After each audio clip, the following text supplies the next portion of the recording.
By the time Marissa Vale raised her glass at the charity dinner and called her husband a beautiful burden, half the room laughed because they thought it was a joke.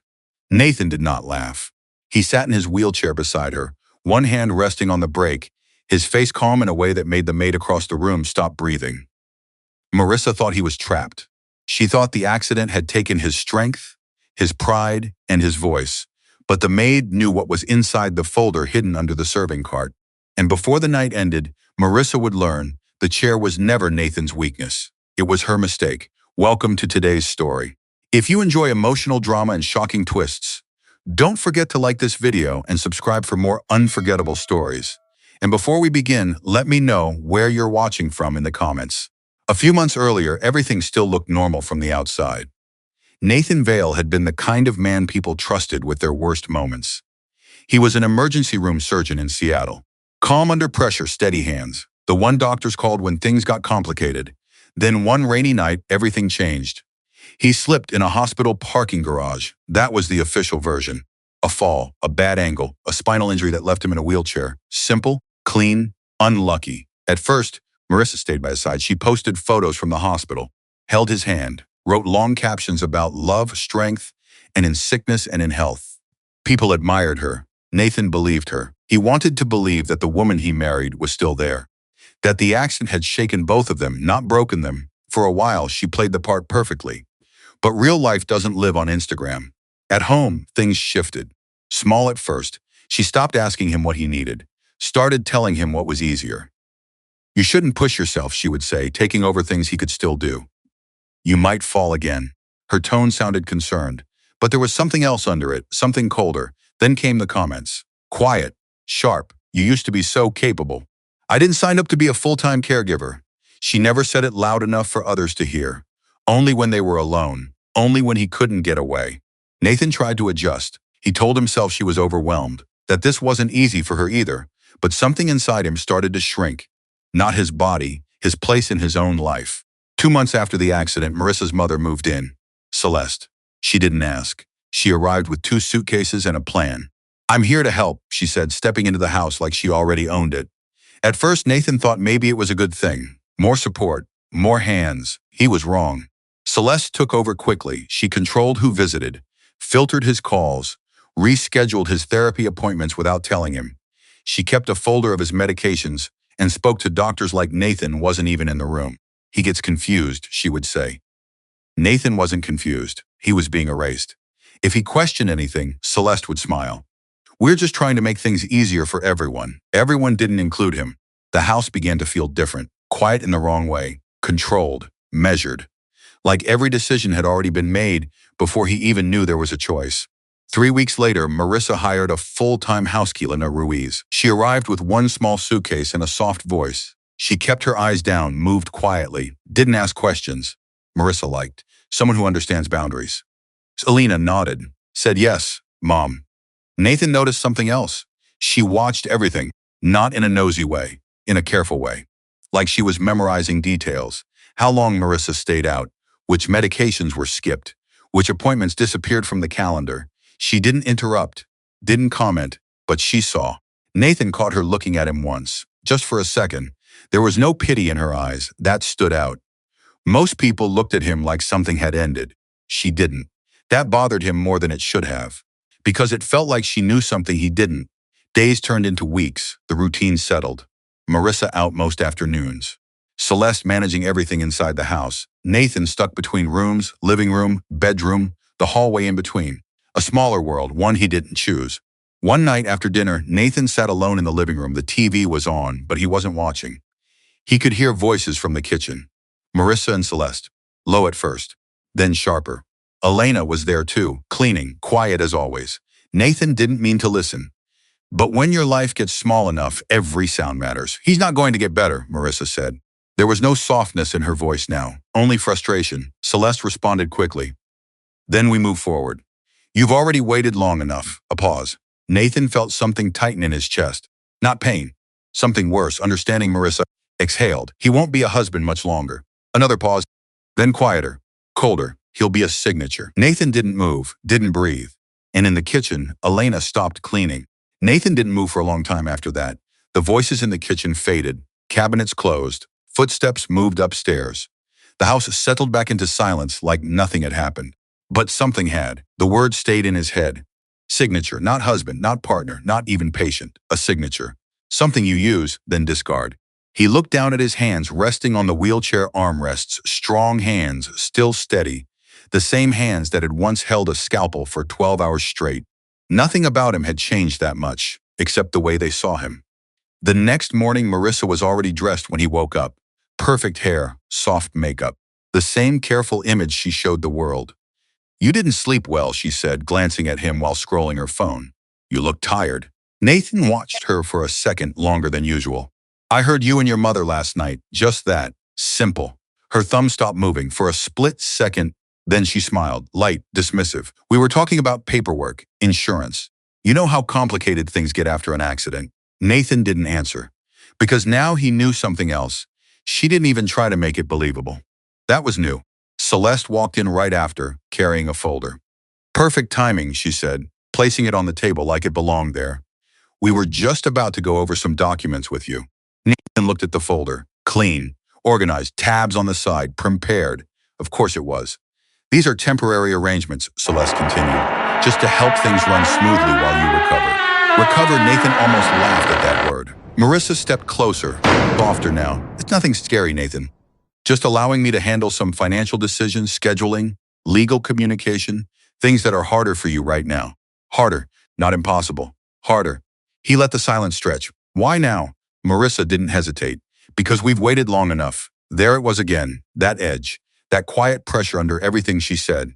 Celeste slid the papers closer. "If you don't sign, things get messy. Bills, insurance, legal exposure. You don't want to put your family at risk, do you?" Family. Nathan looked at her.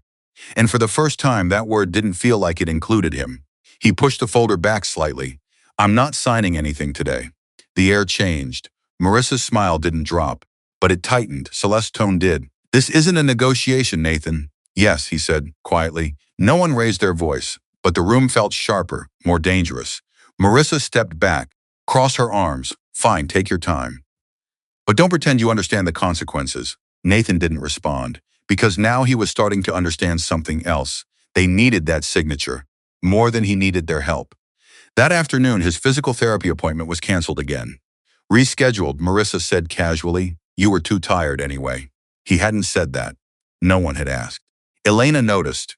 She always did. She brought him lunch, carefully, grilled, chicken, vegetables, water, real food. Not whatever Marissa usually left. "You didn't have therapy today," she said quietly. Nathan looked at her. No, she nodded once, like she expected that answer. Then she reached for the trash bin near the table, lifted the liner, paused just for a second. Nathan followed her eyes. Inside the bin, a white envelope, hospital logo, his name printed clearly on the front. Open, crumpled, thrown away. Elena didn't say anything. She just pulled the bag out slowly and tied it. But before she closed it, she turned the envelope just enough for Nathan to see. He leaned forward slightly. "Read the first line. Eligibility confirmed, advanced mobility trial, still open, still possible." His chest tightened. Marissa had told him weeks ago that program was no longer an option. "Funding cut," she said. Too late. He sat back in his chair. The room felt different now, smaller, but clearer. Elena tied the trash bag, straightened up, and for the first time since she arrived, she looked directly at him. Not like a maid, not like someone beneath him, like someone waiting. Then she carried the bag out of the room. And Nathan realized something he hadn't let himself think before. Maybe the worst thing that had happened to him wasn't the accident. It was everything that came after. And somewhere in this house, someone already knew that. Elena did not throw that trash bag away. Nathan noticed it an hour later. It was gone from the kitchen, but it hadn't been taken outside with the rest. No sound of the bin lid, no footsteps to the driveway. She had kept it. That detail stayed with him longer than the letter itself. That evening, the house felt heavier. Like something was building under the surface, quiet but steady. Marissa went out again, dinner with friends, or so she said. She didn't ask if Nathan needed anything before she left. She rarely did anymore. Celeste stayed behind, moving through the house like she owned every inch of it. She checked the thermostat, locked the back door, walked into Nathan's room without knocking. "You should rest more," she said. "You look strained." Nathan didn't answer. She stood there a second longer than necessary, watching him, measuring something. Then she left. The door stayed open. Nathan sat there in the dim light, thinking about the letter, the program, the lie, and then something else. If Marissa had hidden that, what else had she touched?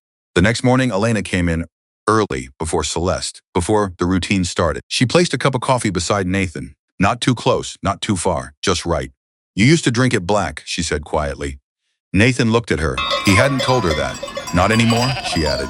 I don't know, he said. That was the truth. He didn't know what parts of his life were still his. Elena nodded. Then she pulled something from behind her apron. The envelope, flattened now, smoothed out. She didn't hand it to him right away. You want to read it? She asked. Nathan felt something tighten in his chest. Not fear, something sharper.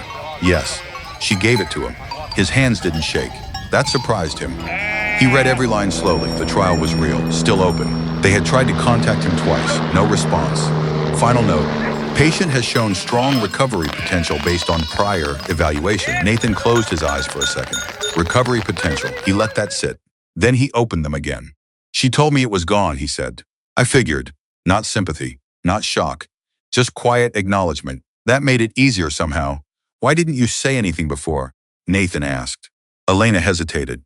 Not long. I needed to be sure what I was seeing. Nathan looked at her again. Look this time. You've been watching. Yes.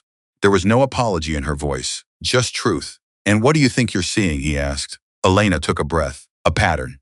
That word landed differently. Canceled appointments. Missing mail. Controlled communication. Documents pushed when you're tired. Conversations you're not included in. She paused.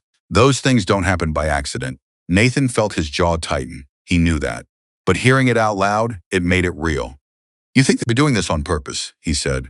Elena didn't answer right away. Then she said, I think you should start asking why. Silence filled the room. Heavy. Honest. Nathan looked down at the letter again, then back at her. Who are you really? This time, Elena didn't look away. Not like before. I used to work intake for a civil law firm, she said. We handled accident, insurance disputes, liability. Nathan's mind shifted. Fast. Did you see my case? No, she said. But someone I trust did. That was careful, deliberate. Nathan noticed. And you came here because of that? Elena nodded once. Yes, there was more. He could feel it. But she wasn't saying it yet. Not all of it, and maybe that was the point. Trust wasn't something you forced. Not in a house like this. Footsteps sounded in the hallway. Elena stepped back immediately. The envelope disappeared into her apron again like it had never been there. By the time Celeste entered, Elena was wiping the counter, invisible. Nathan sat still in his chair, but something inside him had shifted. Not hope, not yet, but awareness, and that was enough to change everything. Celeste glanced between them, too quickly. Then she smiled. Marissa scheduled a meeting with the financial advisor this afternoon, she said. We'll need you present. Need. Nathan met her eyes. For what? Celeste's smile held, to move things forward. Nathan didn't answer, because now he knew forward didn't mean what they said it did. And somewhere behind him, Elena had stopped wiping the counter again. The financial advisor arrived at 2 in the afternoon. Early 50s, gray suit, polished smile, the kind of man who spoke in calm tones even when things were not calm. Nathan noticed the way he looked at him. Not disrespectful, but not equal either. Marissa sat beside Nathan on the couch, close enough to look supportive, far enough to not touch him. Celeste stood near the window, arms crossed, watching everything. We just want to simplify things, Marissa said, her voice soft, practiced. Given Nathan's condition, it's been overwhelming. Nathan didn't respond. The advisor nodded politely, opened his folder. There are a few temporary authorizations here, he said. Nothing permanent, just allowing Mrs. Vale to manage certain financial and legal decisions on your behalf while you recover. Recover, that word again. Nathan looked down at the papers. They were clean, professional, legal language, not rushed. But he had read enough documents in his life to know what wasn't being said. Temporary didn't always stay temporary. And control, once given, rarely came back easily. What happens if I don't sign? Nathan asked. The advisor paused. Then he smiled again. It could slow things down, insurance claims, medical reimbursements, asset access. Nothing dramatic, just inconvenient. Celeste stepped in immediately. Which we don't need right now, she said. You've already been through enough. Enough. Nathan looked at her. He almost asked what exactly she thought he had been through. But he didn't. Marissa leaned in, slightly. We're on the same side, Nathan, she said. This just makes things easier for both of us both. Nathan let that word sit. Then he picked up at the pen, not to sign, just to feel it in his hand. The room went quiet, waiting, expecting. He placed the pen back down. I'm not signing today. This time there was no pretending. The advisor closed his folder slowly. I understand, he said. It's your decision. But his tone had changed, more cautious.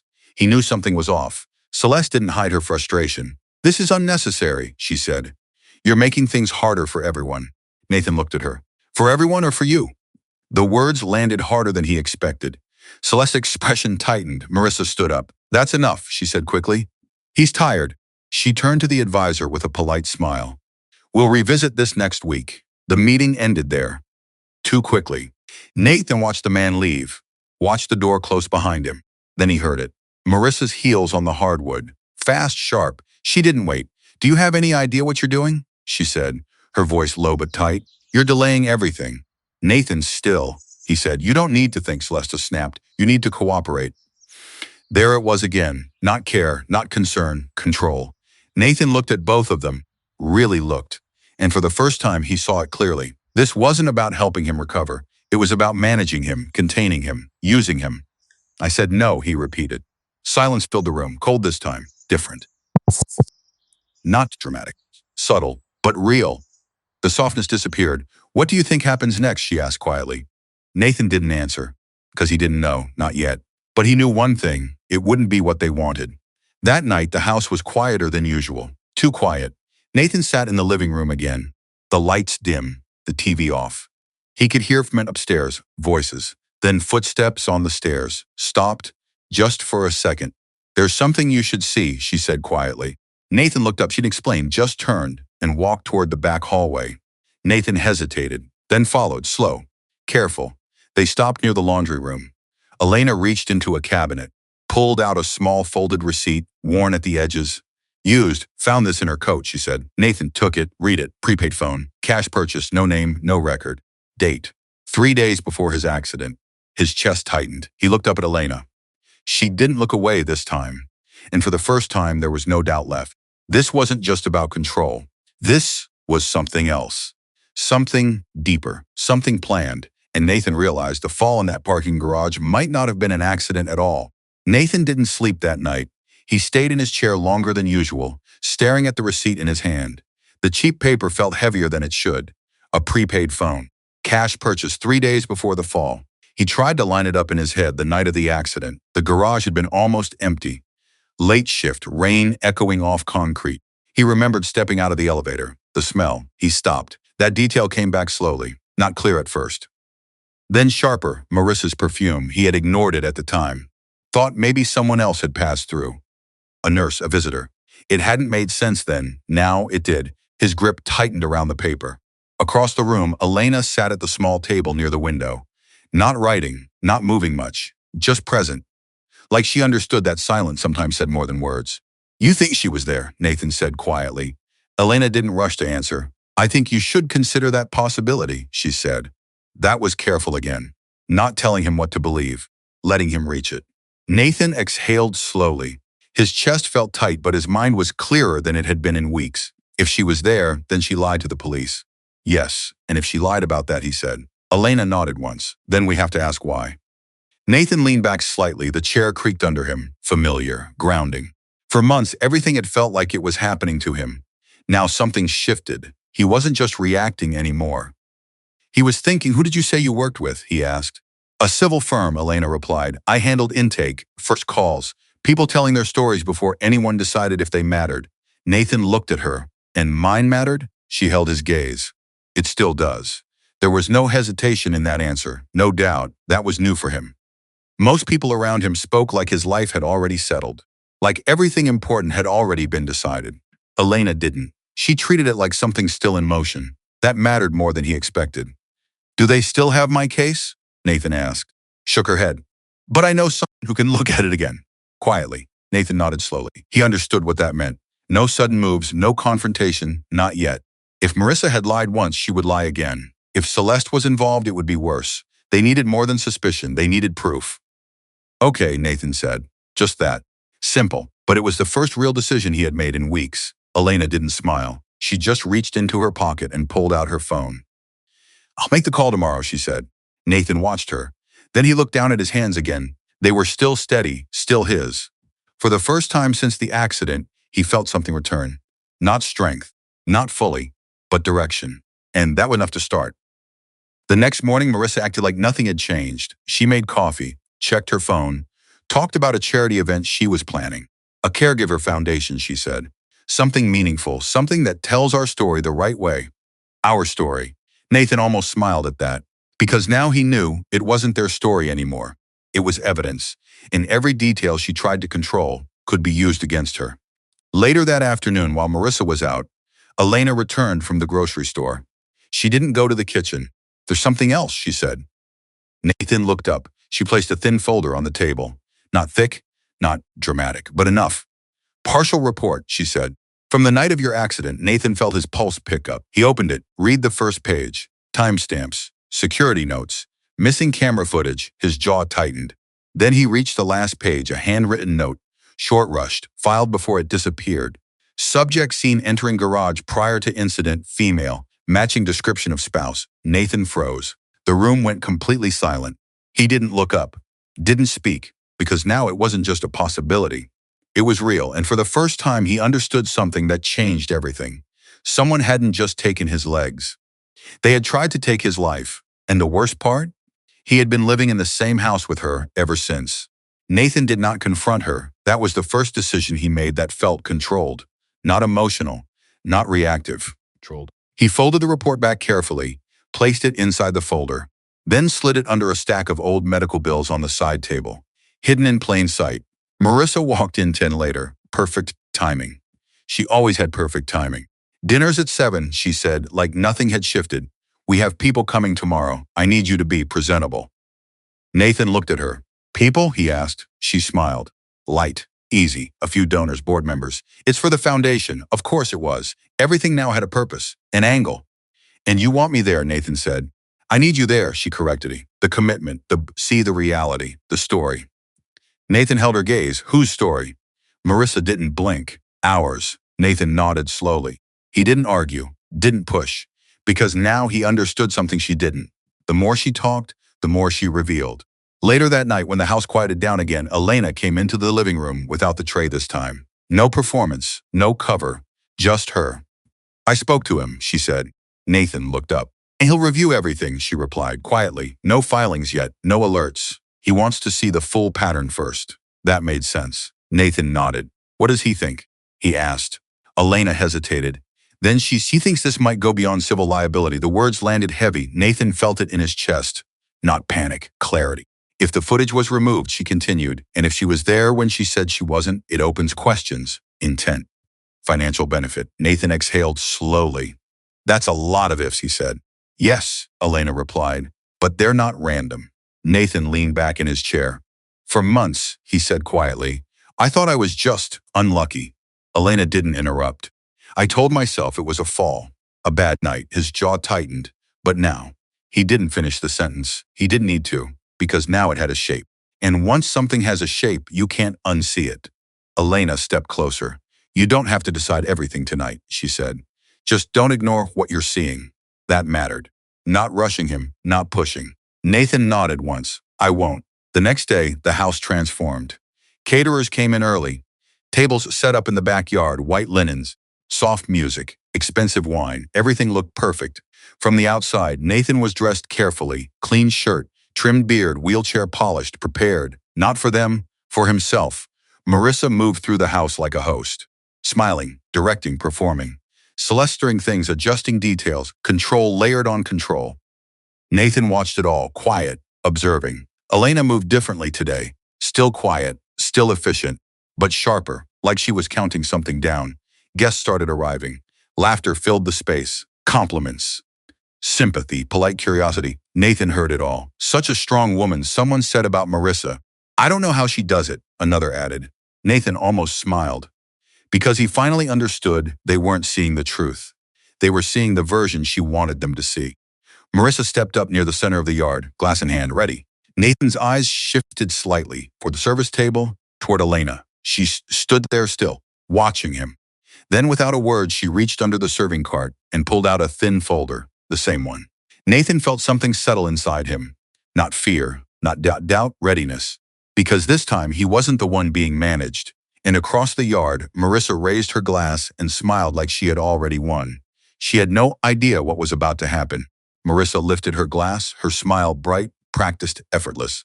"Thank you all for being here," she began. "This past year has been challenging, but it has also shown me the strength it takes to stand by someone you love, even when life changes everything." Soft nods around the yard. Sympathy, admiration. Nathan watched their faces. They believed her. Of course they did. She had built this moment carefully. "My husband Nathan," she continued, turning slightly toward him, "has been through more than most people could imagine. And while he fights every day, I've had to learn what it truly means to carry a family forward." Carry. Nathan's fingers rested lightly on the wheel. He didn't move. "I've made difficult decisions," Marissa said. "Sacrifices that people don't always see. But sometimes love means letting go with grace." There it was. The setup. Nathan felt the shift in the crowd. Curiosity now. Expectation. So stood behind Marissa, proud, certain. "We've decided," Marissa went on, her voice softening, "that it's time for a compassionate separation. So we can both move forward in the way that's best for, I'd like to say something." Nathan's voice cut through the space. Not loud, but steady. The kind of voice that made people stop. Marissa froze for half a second, then smiled again. "Of course she did. Of course," she said. "Nathan, please." She stepped aside slightly, gave him the stage, because she thought she knew what was coming. Nathan rolled forward just a little, not too much. Just enough to be seen. "I appreciate everyone being here," he said. "I know you came to support something important." His tone was calm, not emotional. That threw them off. "I've been told this is about our story," he continued. "About what we've been through." A pause. Marissa's smile tightened. Something in his tone didn't match the script. Nathan looked toward Elena. She was already moving. Quiet, precise. She stepped beside him and placed the folder on his lap, the same one she had pulled from under the cart. Marissa's eyes flicked to it, then back to Nathan. "What is this?" she asked lightly. Nathan didn't answer her. He opened the folder, pulled out the first document, held it up just enough for the front row to see. "A report from the night of my accident," he said. The yard shifted. Confusion now. Whispers. Marissa laughed softly. "Nathan, this isn't the time," it says, he continued, not raising his voice, "that someone matching my wife's description was seen entering the parking garage minutes before I fell." Silence. Marissa's face didn't drop, but something behind her eyes moved. "Fast. That's ridiculous," she said quickly. "That could be anyone." Nathan pulled out the next page. "A prepaid phone. Purchased 3 days before the incident. Cash. Found in your coat." Now the silence felt different, heavier. People were no longer just listening, they were watching. Marissa stepped forward. "Stop this," she said, lower now. "You don't understand what you're reading." Nathan finally looked at her, directly. "I understand enough," he said. No anger, no shouting. That made it worse. Behind his misinformation. She said, "He's been under a lot of stress. His judgment." "Elena," Nathan said quietly. She stepped forward. "Not as a maid. Not anymore. My name is Elena Ruiz," she said. "I used to work intake for a civil law firm. My brother was security at that garage." The words landed, sharp. "He reported missing camera footage that night," she continued. "He died 2 weeks later in a hit and run." Gasps now. Real ones. Marissa shook her head. "No. No, this is insane." "And these," Nathan said, pulling out another document, "are financial records. Transfers from my settlement account into an account under your control." Marissa's breath caught, just for a second. That was all it took. The room saw it. The crack. She looked at Celeste. Celeste looked back, and, for the first time, they weren't aligned. "You handled the finances," Marissa said quickly. "You told me don't do that." Celeste snapped under her breath. "Too late." Nathan closed the folder slowly.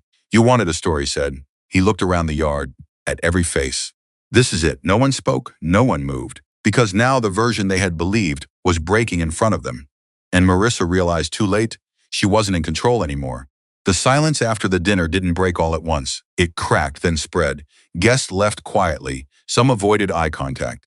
Some stopped to shake Nathan's hand, slower than before, like they had just realized they had been looking at him the wrong way for months. Marissa didn't stay to explain. She tried at first, tried to speak, to fix the narrative. But the documents had already done their work. The next week moved fast, too fast for her. Nathan's attorney filed everything at once: divorce, financial review, protective orders on his remaining assets.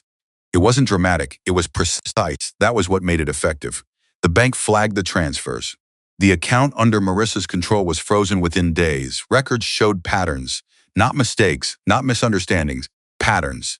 Celeste tried to step in, tried to redirect blame, but the investigation didn't stop at Marissa. It widened. Her former boyfriend surfaced in the reports, a private security contractor tied to the parking structure's maintenance system, someone who had access, someone who could make footage disappear without raising alarms. That connection didn't prove everything, but it was enough to reopen the case, enough to bring attention, enough to make silence impossible. Marissa's lawyer pushed for settlement within 2 weeks. There was no strength left in her position, no story to control. She signed quietly. She left the house with what was legally hers before the marriage, nothing more. Celeste moved out the same week. No goodbye, no apology, just absence. The house felt bigger after that, too big. Nathan stayed for a while, long enough to understand something he hadn't expected. It didn't feel like victory. It felt like emptiness. The room still held everything that had happened, the quiet dinners, the arguments, the months where he had slowly disappeared in his own home. He sold it 3 months later, not because he had to, because he wanted to leave it behind. His recovery didn't become a miracle, not like people like to imagine. Some days he stood longer, walked a few steps with braces, slow, intentional. Other days he stayed in the chair and he stopped seeing that as failure. That was the real shift. He wasn't chasing who he used to be. He was building something new, something honest. The foundation came first, not the charity Marissa had planned, something real. A small patient advocacy fund, focused on disabled adults dealing with financial control, legal manipulation, and marital abuse. People like him, people who didn't even realize what was happening until it was almost too late. Elena stayed involved, not in the house, in the work. She testified when the investigation into her brother reopened, sat in a courtroom and finally said everything she had been holding in for months. This time, someone listened. Afterward, she found Nathan outside the building. He was in his wheelchair, waiting. She sat beside him. Neither of them spoke at first. Then Nathan looked at her. "You didn't save me," he said. Elena frowned slightly. "No," he shook his head. "You reminded me I still had the right to save myself." That landed deeper than anything else had, because it was true. She nodded once. That was enough. Months later, on a gray morning, Nathan moved toward the courthouse again. Same building, different reason. He didn't rush, didn't try to stand. He rolled forward, steady, intentional. People moved around him, past him. Some glanced, some didn't. It didn't matter anymore. He wasn't trying to prove anything to them. Not strength, not recovery, not worth. He stopped at the entrance, looked up for a second, then pushed forward. Not as a man who had been broken, not as a victim, but as someone who had taken something back that no one else could define for him, his dignity. And that had never belonged to anyone else in the first place. If this story made you think about dignity, loyalty, or the way people treat someone at their lowest, stay with this channel. The next story begins with a secret no family wanted exposed.